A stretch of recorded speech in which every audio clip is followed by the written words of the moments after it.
Hi guys welcome to my channel. So మా next destination వచ్చి mangrove forest అనమాట. So Jatayu నుంచి ఒక 27 కిలోమీటర్స్ అనమాట. సో ఒక 1.5 అవర్ రైడ్ చేశాక 4 ఆ టైంకి అయితే రీచ్ అయిపోయాం. సో మా స్లాట్ కూడా అప్పుడే ఉండే.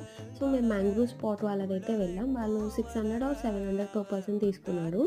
సో బ్యాక్ ఫోటోస్ క్యాకింగ్ అయితే చేసామన్నమాట, సింగిల్గా. సో డబల్ కూడా ఉండిద్ది, మనకు నచ్చింది మనం చేయవచ్చు.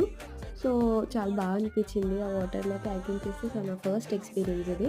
సో ఫస్ట్ చేయనీకి రాలేదు, తర్వాత బాగానే వచ్చింది. అండ్ మధ్యలో వాటర్లోకి అయితే దూకేసామన్నమాట. కింద నేలైతే ఉన్నారు, లైఫ్ జాకెట్తో బతుకున్నా. అండ్ బ్యూటిఫుల్ సన్సెట్ అయితే ఫీల్ అయ్యాను అనమాట. సో చాలా పీస్ఫుల్గా అనిపించింది. సో అట్లాగా మళ్ళీ బ్యాక్ టు రూమ్ అనమాట. 7 ఆ టైంకి ఇక్కడ రైడ్ అయిపోయింది. సో మధ్యలో వెళ్ళేటప్పుడు కపిల్ బీచ్ అయితే చూసామన్నమాట. ఇది మా ఐటనరీలో ఉంది, కానీ మిస్ అయితే అనుకున్నాం, కానీ ఇలా కవర్ చేసాం. సో ఈ వీడియో నచ్చితే మీరేం చేయాలి, లైక్ చేయండి, సబ్స్క్రైబ్ అని బెల్ కొట్టండి.